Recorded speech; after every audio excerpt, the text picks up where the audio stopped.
The We have Korean a Mafia problem. The deal is billionaire mocked a compromised. black How female compromised? bodyguard. What happened? Then she An answered insider. in perfect Korean. He was shocked. He didn't need to raise his voice. The Korean Mafia billionaire leaned toward his associate and switched to Korean on purpose, not to communicate, but to humiliate the black female bodyguard standing 3 feet behind him. They laughed. She stayed silent. And that's when Changmin made the worst miscalculation of his criminal career. Because when Ayana Mensah finally opened her mouth, she spoke flawlessly. The private banquet hall on the 22nd floor of the Sky Meridian Hotel smelled like power, aged whiskey, leather portfolios, and the metallic tang of ambition mixed with fear. It was the kind of air that reminded you who owned the room and who was just furniture. The chandelier above cast frozen starlight across marble floors so polished you could see your reflection surrendering beneath you. I stood against the silk-papered wall, shoulders back, spine straight, hands clasped behind me in the stance I'd perfected through military drills and private security contracts. My eyes fixed on a point between the crystal decanter on the bar cart and the abstract painting that probably cost more than my childhood home. I was a statue. I was a shadow. To the men at that glass table, I was just a 6-foot-tall obstacle that happened to breathe. Changmin sat at the head of the table like a king presiding over a court of criminals pretending to be businessmen. He didn't look like a gangster, that was the terrifying part. He looked like old money wrapped in new arrogance. His tailored suit was charcoal gray, cut so precisely it could have been painted on. A platinum watch caught the light every time he gestured, and his hair was slicked back with the kind of product that costs 3 figures. His eyes were dark, calculating, cold, the eyes of a man who'd built an empire on other people's fear and called it business. Beside him sat Tae-hoon, Changmin's eager lieutenant. If Changmin was the blade, Tae-hoon was the whetstone, always sharpening, always scraping, desperate to prove his worth. He wore a burgundy silk tie that screamed, trying too hard, and cufflinks shaped like tigers. He kept refilling glasses, laughing a beat too early at every comment, his voice just a little too loud. They were comfortable. They were in control. To our success. And why wouldn't they Cheers! That was a great They were meeting. surrounded by To many syndicate more. partners, corrupt investors, and politicians who'd learned not to ask questions. Guarded by a reinforced door, armed security downstairs, and me. I adjusted the earpiece in my right ear, listening to the low static of the security channel. Perimeter clear. Elevators monitored. My job was brutally simple: stand here, look dangerous, absorb bullets if necessary.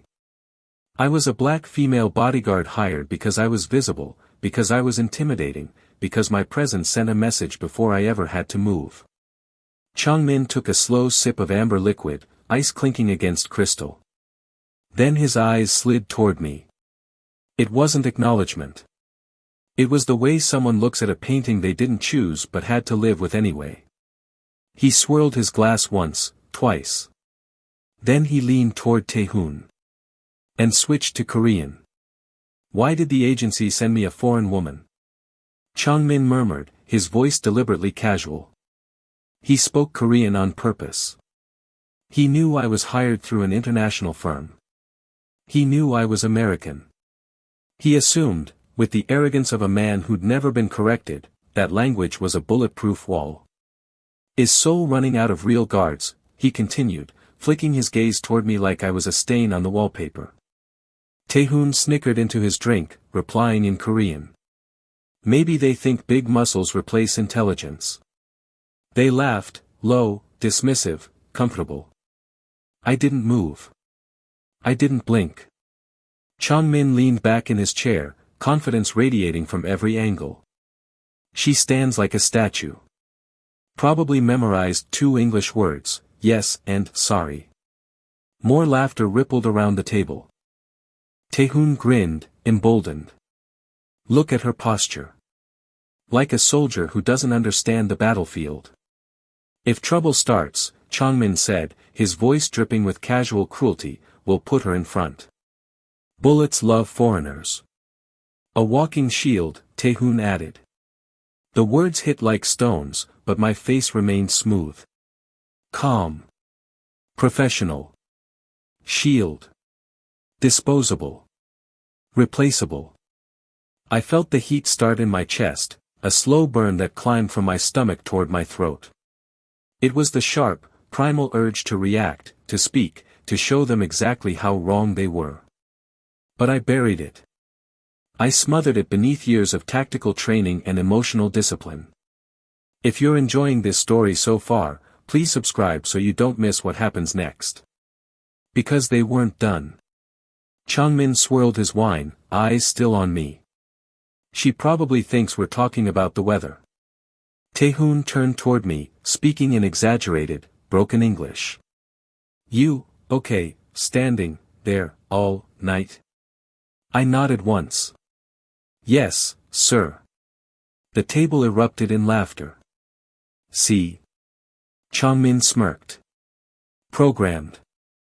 The mockery was casual, easy, routine. It flowed out of their mouths like the expensive liquor they drank. They saw my skin, my gender, my silence, and decided I was less than human. They saw a foreign black woman and assumed I was deaf, dumb, decorative. They relaxed deeper into their seats. And that's when they started talking business. Container 77B, Dock Line 3. Midnight. Officer Wu Jin. The Jun SEO family sniffing around. Every sentence was another piece of intelligence they handed me on a silver platter, wrapped in their own arrogance. I didn't react. I didn't shift. I just listened. Because emotional discipline isn't just the difference between a professional and a liability. It's the difference between being underestimated and being unstoppable. The conversation drifted. The wine flowed. And with every glass poured, the walls between caution and confession grew thinner. Changmin loosened his tie, his posture sinking deeper into the leather chair. Taehoon refilled both their glasses without asking, the sound of liquid hitting crystal punctuating the quiet hum of ventilation and distant city traffic beyond the bulletproof windows. The other men at the table, investors in tailored suits, syndicate partners with dead eyes, leaned in closer, drawn by the magnetic pull of shared secrets and mutual guilt. This was the dangerous part of wealth and power, the illusion of invincibility. They believed the language they spoke was a fortress. They believed I was deaf by default. And arrogance, I'd learned, always talks too much. Changmin tapped his glass with one manicured finger, the clink sharp and deliberate. He was still speaking Korean, his voice smooth, casual, unbothered. Tonight decides everything, he said, swirling the amber liquid. The transfer at the harbor makes us untouchable. My breathing slowed. My heartbeat steadied. Harbor. Taehoon leaned forward, elbows on the table, eager. Container 77B, correct? Changmin nodded. Dock Line 3. Midnight sharp. Wu Jin already paid the port officers. It's clean. Container 77B, Dock Line 3. Midnight. The information burned itself into my memory like brand marks on steel. I didn't write it down. I didn't need to. My mind had become a recorder long before I'd ever stood in rooms like this, military intelligence training, hostage negotiation courses, private security briefings. I learned to listen the way predators learn to hunt, instinctively, completely, without mercy. Wu Jin. Port officers. Paid off. Taehoon scratched his jaw, hesitating. But the Jun SEO family has been sniffing around the docks. What if they? Changmin cut him off with a dismissive wave. Let them sniff. By the time they realize what's happening, the shipment will already be gone. Jun SEO is old blood, old tactics. They move like dinosaurs. He laughed, low, rumbling, certain. Jun SEO family. Rivals. Watching. My mind catalogued it all. Time. Location. Corruption. Competition. Every word was a puzzle piece they didn't realize they were handing me. I stood perfectly still, my face blank, my body language communicating nothing but obedient silence. Inside, I was a vault filling with ammunition. Changmin glanced toward me again, his eyes glassy from alcohol and overconfidence. He smirked, then turned back to Taehoon. She probably thinks we're talking about the weather, he said in Korean, voice dripping with mockery. Taehoon snorted into his drink, then turned toward me with exaggerated slowness. He switched to English, broken, condescending, the kind of speech you use with children or animals. You, he pointed at me, then at the floor, okay, standing there, all night? I didn't hesitate. I met his eyes with the practiced neutrality of someone who'd been underestimated her entire life. Yes, sir. The table erupted. Laughter rolled through the room like thunder. Taehoon slapped the table. One of the investors covered his mouth, shoulders shaking. Even the politician in the corner, a man whose name I'd memorized from wanted bulletins, chuckled into his napkin. Changmin leaned back, arms spread wide like a king on a throne.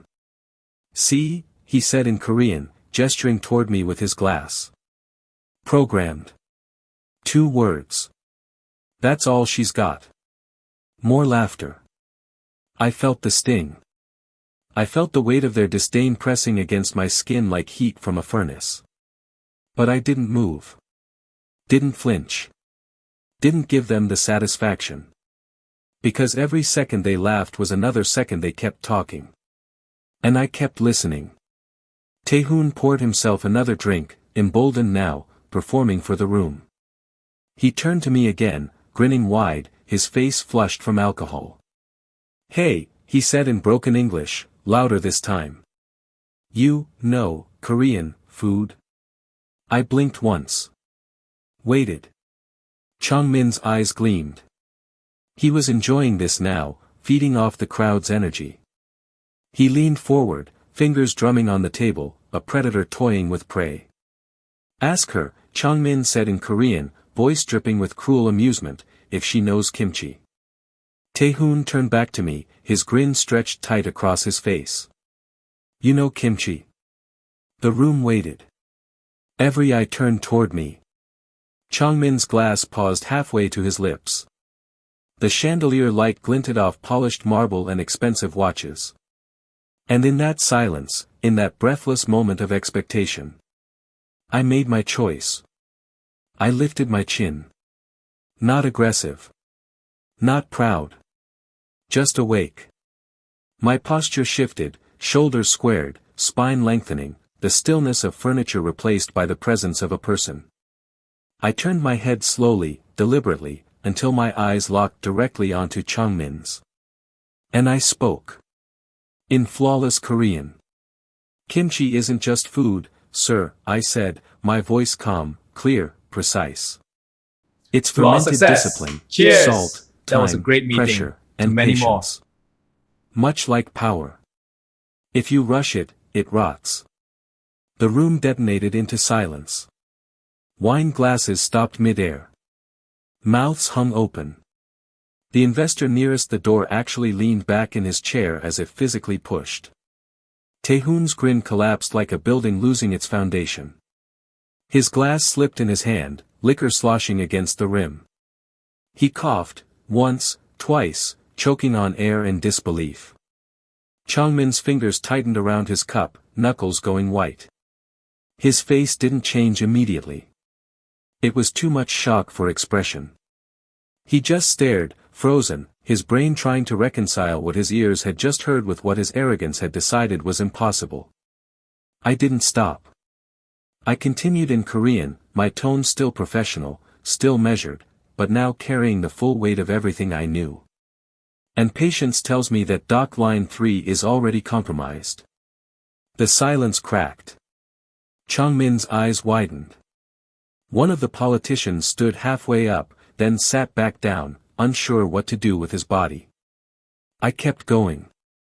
Officer Wu Jin was reassigned 2 hours ago, I said, each word landing like a hammer on glass.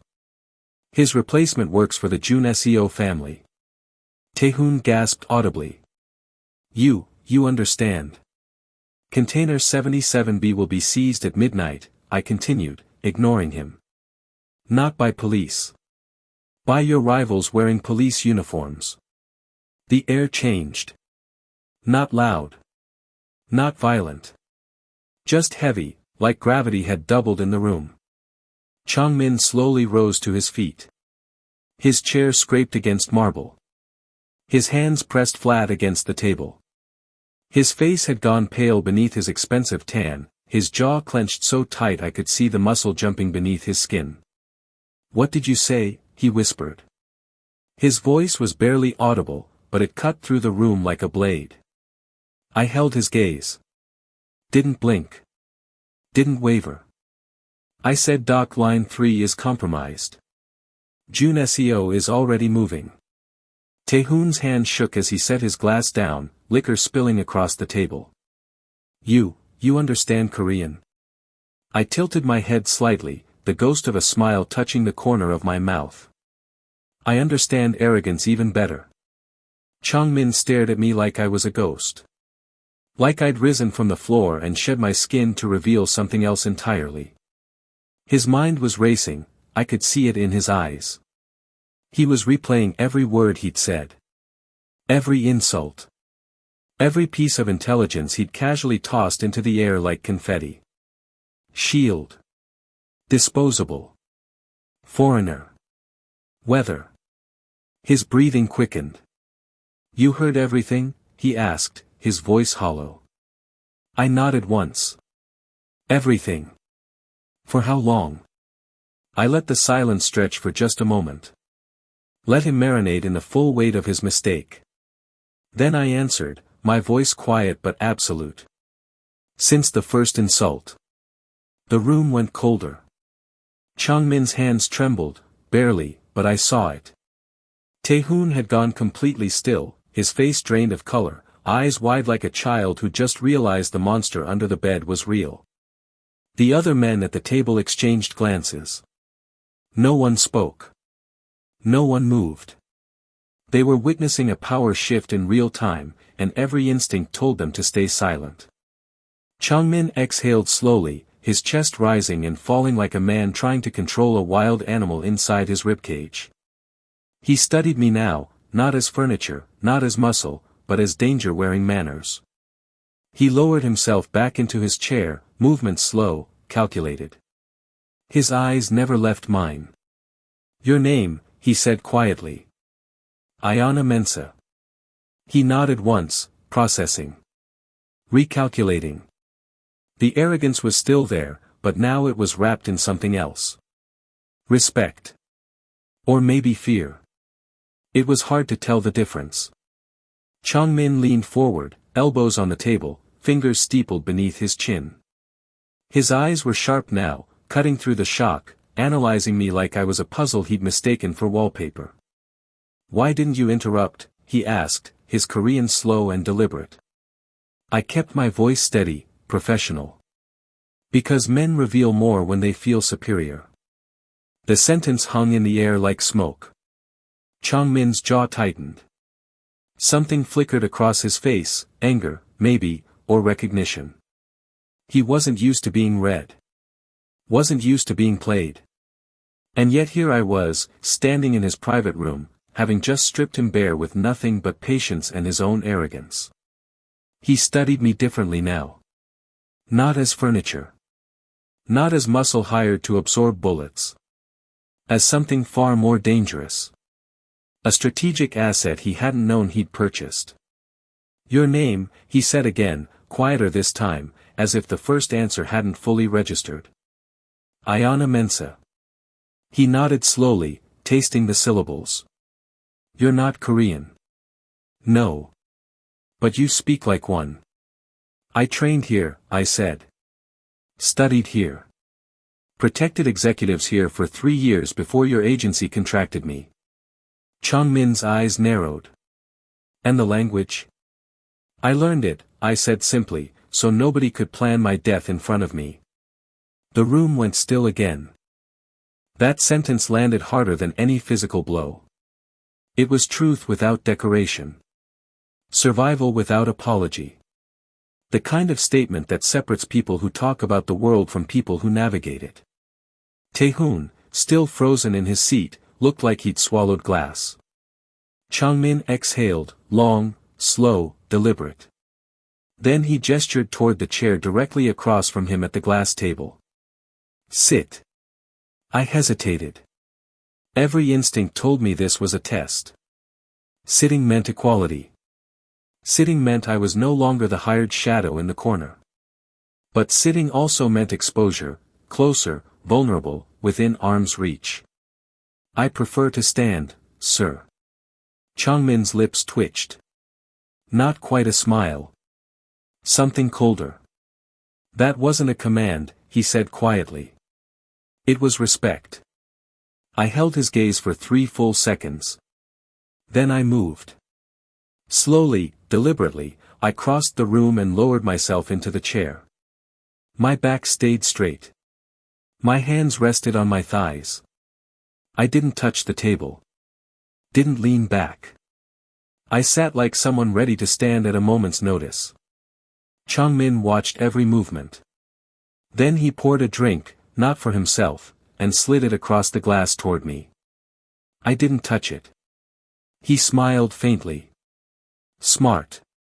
For a moment, neither of us spoke. The room felt smaller now, the air compressed by unspoken negotiations and rapidly shifting power dynamics. Finally, Changmin broke the silence. If Doc Line 3 fails, he said, his voice stripped of its earlier mockery, what's your alternative? I answered immediately. Doc Line 9. His eyebrows lifted slightly. The chemical waste zone. Cameras have been broken for 2 weeks, I said. Maintenance keeps getting delayed. Port Authority won't patrol it after dark because of contamination protocols. Changmin leaned back, his expression unreadable. And Junesio? Won't move there, I said. It ruins their image. They pride themselves on being clean. Operating in a contaminated zone would make them look desperate. Taehoon stared at me like I'd grown a second head. Changmin blinked once. Twice. You already checked this? Yes. When? Before I accepted the contract. Silence. Changmin's fingers drummed against the table, once, twice, 3 times. His mind was racing. I could see it. He was recalculating everything. The room. The night. The woman he dismissed as decoration. You just saved me hundreds of millions, he said finally, his voice low and measured. I met his eyes without flinching. I saved my contract. You benefit from that. Changmin laughed, short, sharp, genuine. Cold, he said. Efficient. Dangerous. He let the words settle. Let them redefine me in the minds of every man still watching from their seats. Then his expression hardened, decision made. He snapped his fingers. Sharp. Commanding. Taehoon. Taehoon jumped in his seat. Yes, boss. Changmin didn't look at him. His eyes stayed locked on mine. Leave. Taehoon's face went white. But, he started, his voice cracking. Now. The single word hit like a gavel. Final. Absolute. No room for negotiation. Taehoon stood so quickly his chair scraped against the marble with a sound like nails on glass. His hands fumbled with his jacket, his movements jerky and uncoordinated. The confident lieutenant who'd been pouring drinks and laughing at jokes 5 minutes ago had evaporated, replaced by a man suddenly aware of how fragile his position truly was. He bowed to Changmin, deep, formal, the kind of bow that apologizes for existing. Yes, boss, he stammered. I'm sorry. I didn't mean. Out. Taehoon straightened, his face flushed with humiliation. He turned toward the door, took 2 steps, then stopped. He looked back. Not at Changmin. At me. And then, slowly, almost unconsciously, he bowed.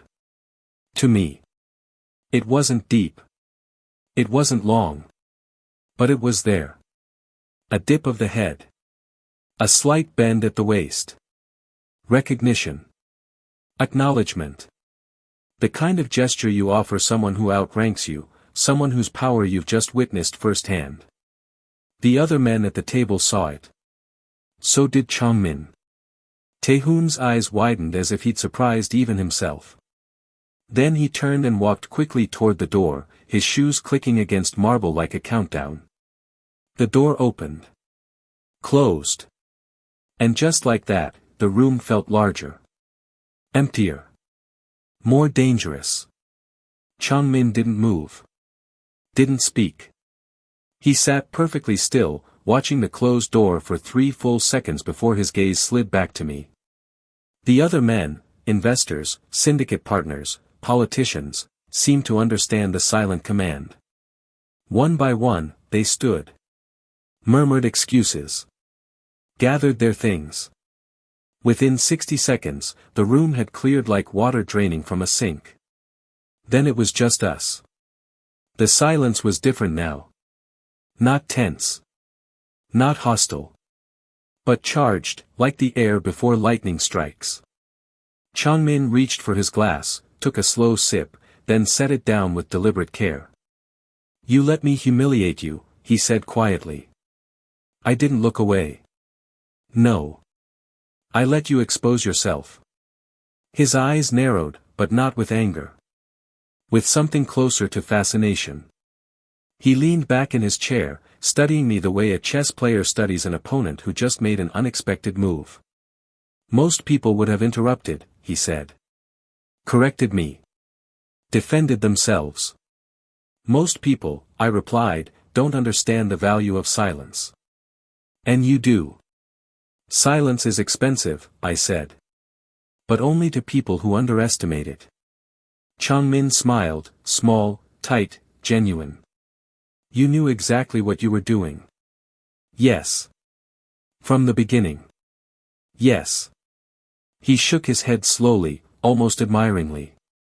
I let arrogance blind me. I saw what I expected to see instead of what was in front of me. I didn't respond. Didn't need to. The truth was already sitting between us like a third person at the table. Changmin's fingers drummed against the armrest of his chair, once, twice. A nervous habit breaking through the polished exterior. "Silence is dangerous," he said finally. "Only to people who talk too much." He laughed, sharp and short. "And I talked far too much tonight." "You did. Because I thought you were." He trailed off, searching for the word. "Furniture," I finished for him. He winced. Actually winced. "Yes. You're not the first," I said. "And you won't be the last." Changmin looked at me for a long moment. Then he stood, slowly, deliberately. He straightened his jacket, adjusted his cufflinks, composed himself back into the image of a man in control. But something had shifted. The way he looked at me. The way he held himself. The silence between us wasn't submission, it was recalibration. "When we walk out of this room," he said quietly, his voice low and deliberate, "you won't stand behind me anymore." I tilted my head slightly. "Sir." His eyes met mine, sharp, certain, resolved. "You'll stand beside me." The weight of that sentence settled over the room like gravity. Not behind. Not invisible. Not furniture. Beside. Equal. Visible. I didn't smile. Didn't react. Just held his gaze and nodded once. Understood. Changmin walked toward the door, his hand resting on the handle. He paused, looked back over his shoulder. "And Ayana?" "Yes. Don't ever let me underestimate you again." Then he opened the door.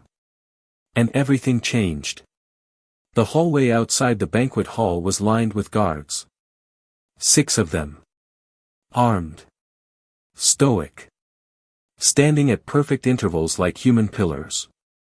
They'd been waiting outside for the past 2 hours, listening to muffled voices through soundproofed walls, prepared to move only when signaled. They expected protocol. They expected Changmin to walk out first, followed by his guests, then me, trailing at the rear like an afterthought, maintaining the perimeter, scanning for threats. That's not what happened. Changmin stepped through the doorway and stopped. His eyes swept across the guards, then landed on the one nearest the elevator, a broad-shouldered man with a scar cutting through his left eyebrow. "Call the car," Changmin said in Korean. The guard nodded and spoke into his wrist com. I stepped out behind Changmin, my posture neutral, my expression blank. The guards glanced at me briefly, the same dismissive look I'd been receiving all night. Furniture. Decoration. Background. Then Changmin moved toward the elevator. And kept walking. Past the guards. Past the marble columns. Past the point where he would normally pause and let someone else handle logistics. The elevator doors opened. We stepped inside, Changmin first, then me. The descent was silent. 40 seconds of humming machinery and shifting air pressure. When the doors opened again, we were in the underground garage. Sleek black vehicles gleamed under fluorescent lights. The air smelled like concrete, gasoline, and money.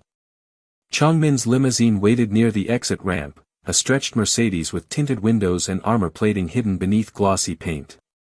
A driver stood beside the rear door, hand already reaching for the handle. But Changmin waved him off.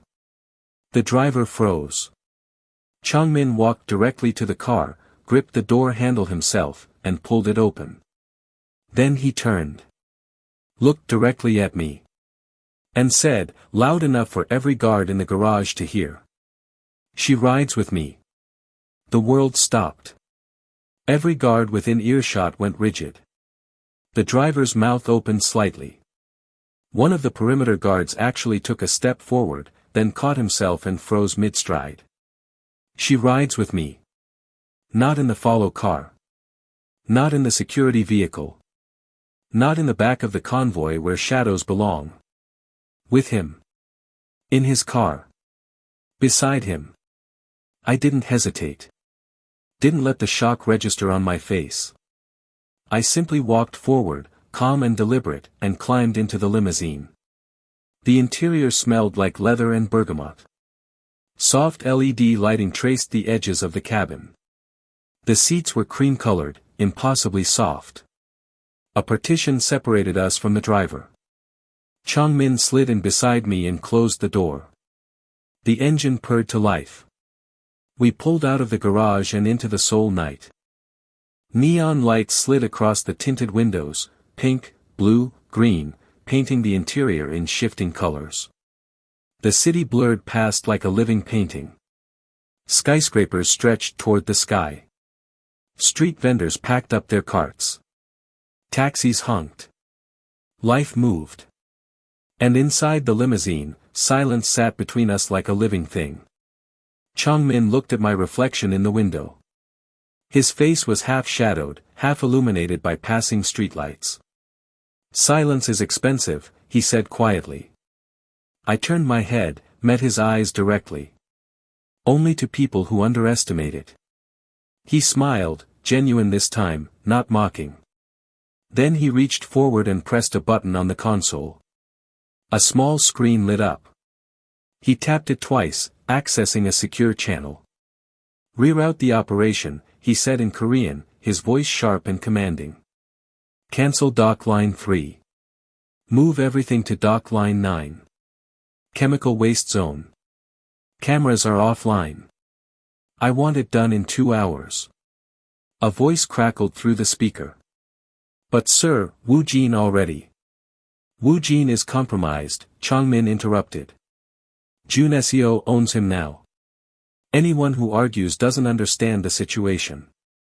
Silence on the other end. Then, "Understood, boss. Dock line 9. 2 hours."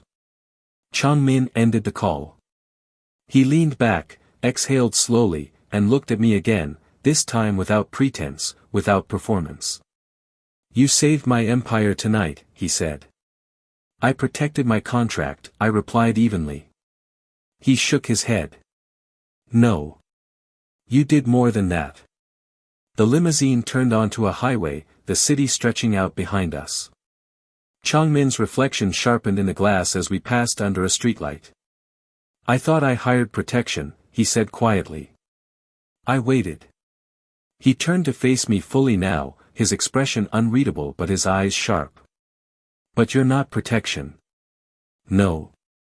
His smile widened, cold, calculating, and strangely respectful. You're control. The word settled between us like a contract being signed. Control. Not a shield. Not a decoration. Not a body to absorb bullets. Control. The limousine merged into traffic, swallowed by the glowing veins of Seoul's midnight streets. And somewhere in that moment, between neon reflections and unspoken agreements, my role transformed completely. I was no longer standing behind power. I was sitting beside it. The harbor at midnight smelled like rust, saltwater, and diesel fuel. Dock Line 9 sat at the edge of the industrial zone, a forgotten stretch of concrete surrounded by stacked shipping containers that looked like rusted teeth in the dark. Warning signs in faded yellow marked the area: chemical waste zone, authorized personnel only.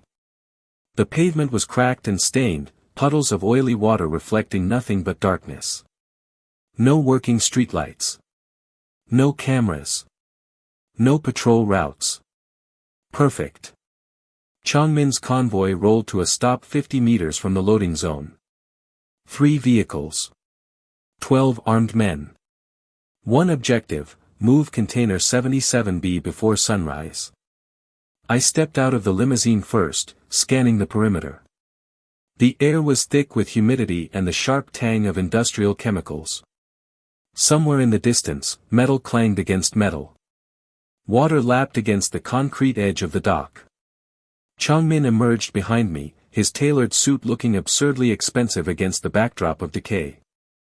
Clear, he asked quietly. Clear, I confirmed. He nodded to his men.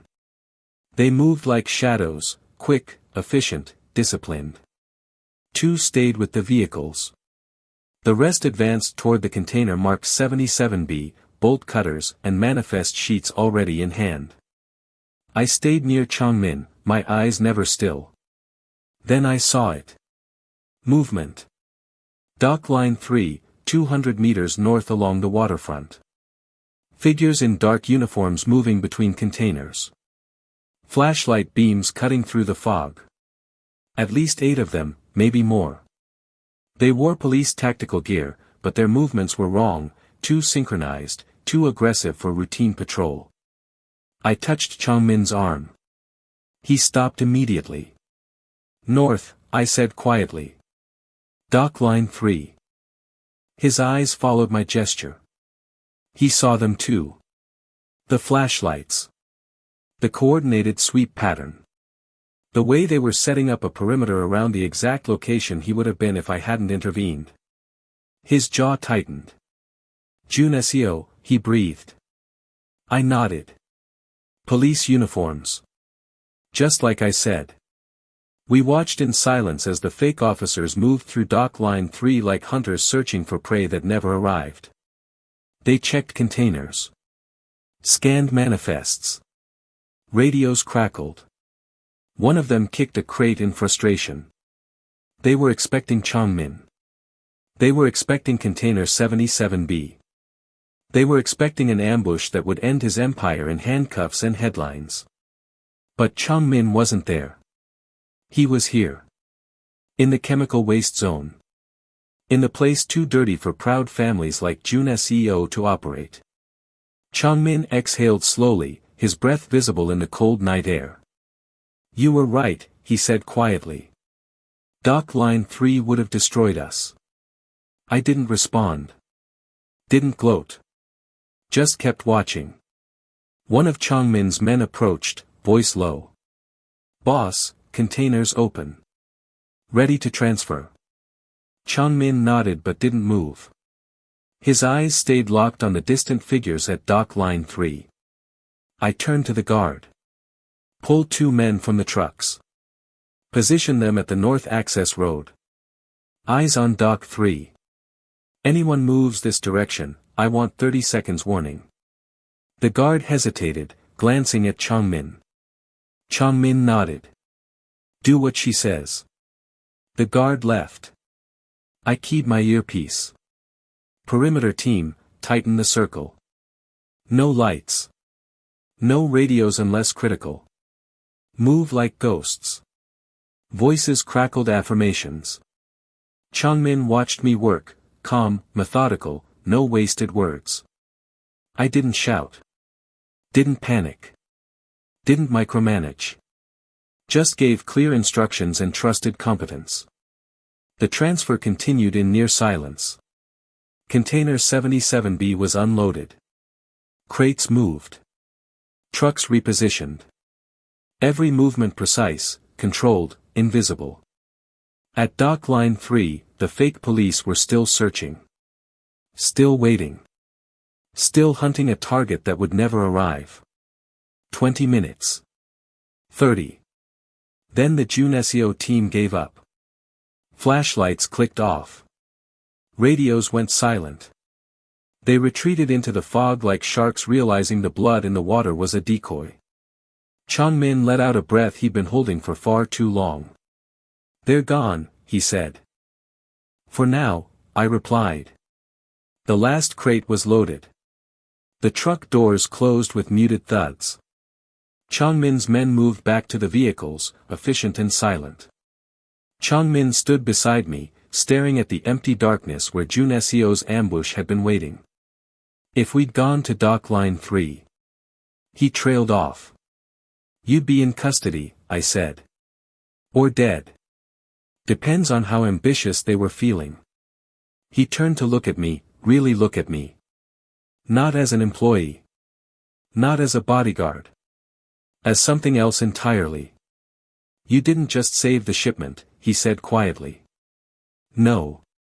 You saved everything. I met his eyes. I did my job.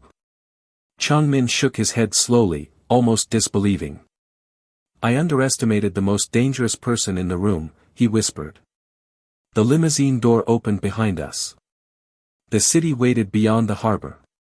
And somewhere in the cold midnight air, between rust and saltwater and survival, the shift became permanent. I wasn't just control anymore. I was inevitable. 3 weeks later, the world looked different. Not because the buildings changed. Not because Seoul streets rearranged themselves.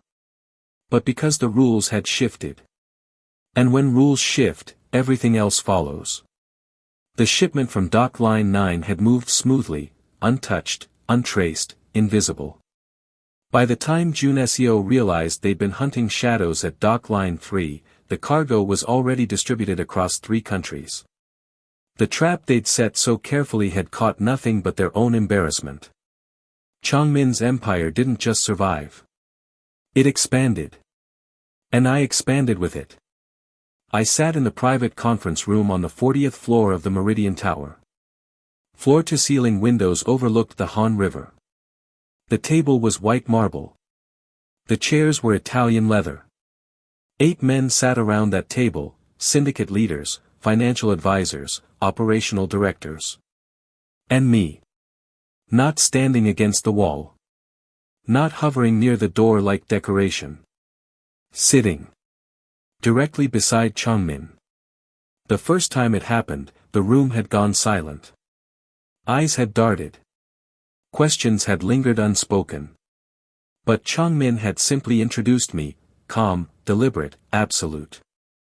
Ayana Mensah. Strategic operations. No one argued. No one questioned. Because by then, the story had already spread. Whispered in back rooms. Shared over drinks. Repeated with equal parts disbelief and caution. The black bodyguard who speaks Korean. The woman who saved Chongmin from Junesio. The silent one who hears everything. Now when I spoke, people listened. Not because I raised my voice. Not because I demanded attention. Because they'd learned what happened when you assumed silence meant ignorance. During meetings, I didn't talk much. I listened. Observed. Catalogued. But when I did speak, the room shifted. The Bangkok route is compromised, I said during one session, my voice calm and even. Your contact there has been talking to federal agents for 6 weeks. The room froze. Chongmin turned to me. You're certain? Yes. He didn't ask how I knew. Didn't demand proof. Just nodded and cancelled the route within the hour. 2 days later, the contact was arrested. Chongmin never doubted me again. The guards had changed too. They no longer looked through me.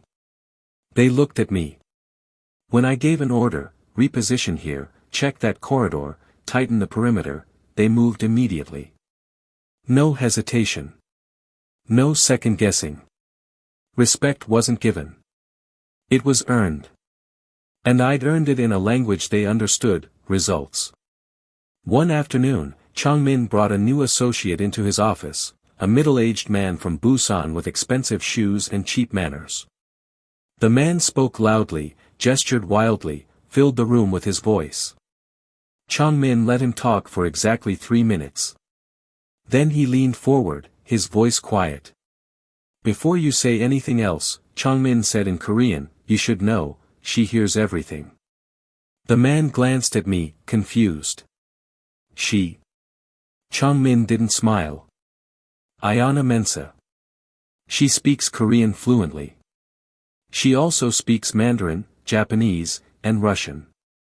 So choose your words carefully. The man's face went pale. He didn't speak carelessly again.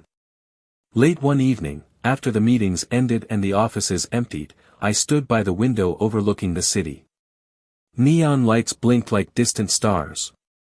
Traffic flowed like rivers of light. Chongmin joined me, 2 glasses of whiskey in hand. He offered one. This time, I took it. We stood in silence, watching Seoul breathe. You've changed everything, he said quietly. I took a small sip. The whiskey burned smooth. I did my job. No, he said. You did more than that. I turned to look at him. He stared out at the city, his reflection ghostly in the glass. Power isn't about strength, he said. It's about perception. And you changed how people perceive me. How they perceive this organization. Because I stayed silent. Because you proved silence can be louder than shouting. I considered that. Turned the glass slowly in my hand. Discipline, I said. What? Kimchi. Discipline. Salt, time, pressure, patience. I smiled faintly. You remember. Chongmin laughed, soft, genuine. I remember everything from that night. We stood in comfortable quiet. Then he spoke again, his voice barely above a whisper. The world changes when silence starts speaking. I looked at him, then back at the glowing city. He was right. The world had changed. Not because I'd shouted. Not because I'd fought. But because I'd waited. Listened. And when the moment came, when arrogance handed me the knife, I'd used it with precision. Somewhere below, in the streets of Seoul, people moved through their lives unaware that empires shifted on whispered words and patient discipline. But I knew. And so did Chongmin. Silence wasn't weakness. It was control. And control, I'd learned, was the most dangerous weapon of all. 6 months later, I walked back into the Sky Meridian Hotel. Same chandelier lights glowing like frozen stars. Same marble floors polished to mirrors. Same 22nd floor banquet hall where arrogance had once made its biggest mistake. But everything else had changed. I wasn't standing against the wall anymore. I sat at the head of the table. Chongmin sat beside me, not above me, not ahead of me, beside me. And around that long glass table sat 8 new associates. Men from Tokyo, Hong Kong, Singapore. Investors with deep pockets and deeper ambitions. They watched me carefully. Not with dismissal. Not with curiosity. With caution. Because by now, the stories had traveled. Whispers across borders. Warnings shared in private rooms. The woman who speaks every language. The one who saved Chongmin from Junesio. The silent strategist who hears everything. Nobody mocked me. Nobody assumed. Nobody dared. Midway through the meeting, one of the Hong Kong investors, a man named Wei with silver cufflinks and nervous hands, tried to switch to Cantonese to speak privately with his partner. I didn't interrupt. I just waited. When he finished, I responded in flawless Cantonese. Your concern about the Singapore route is valid. But the risk is manageable if we move the timeline forward by 3 days. Wei's face went white. His partner coughed into his fist. Chongmin didn't even look up from his tablet. He just smiled faintly. The room understood immediately. There were no private conversations here. Not anymore. After the meeting ended and the associates filed out, bowing, murmuring thanks, avoiding eye contact, Chongmin and I remained. The room felt larger without the crowd. Quieter. The city stretched beyond the windows, neon bleeding into twilight. Chongmin poured 2 glasses of whiskey. Slid one across the table. I took it this time without hesitation. You remember the first night? He asked, his voice soft. Of course. I thought language was my wall, he said. My protection. My way of controlling what people knew. I sipped the whiskey. Waited. But you walked through it like it didn't exist. Because it didn't, I said. Walls only work when people believe in them. Chongmin nodded slowly, staring into his glass. I mocked you, he said quietly. Called you furniture. A shield. Disposable. You did. And you let me. I did. He looked up, met my eyes. Why? I set my glass down carefully, the crystal meeting marble with a soft clink. Because silence isn't weakness, I said. It's strategy. Observation beats aggression. And men who feel superior always reveal more than they should. Chongmin exhaled, long, slow, thoughtful. Discipline, he said. Salt, time, pressure, patience. He smiled. You used my own arrogance against me. I used arrogance against you, I corrected. It just happened to be yours. He laughed, genuine, warm, respectful. For a moment, we sat in comfortable silence. The kind of silence that doesn't need filling. The kind built on mutual respect and shared understanding.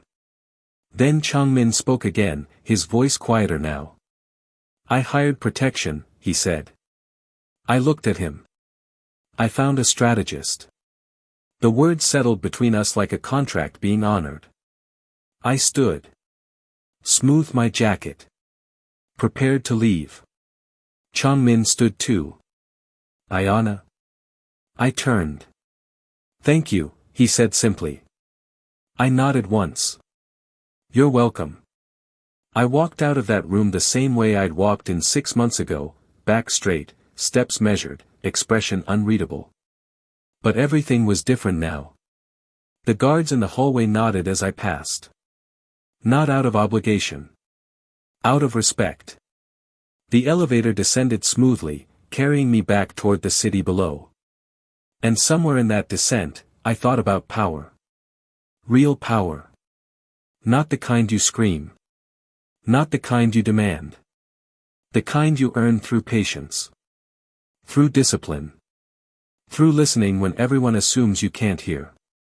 Chongmin once mocked a silent guard standing in the corner of his private room.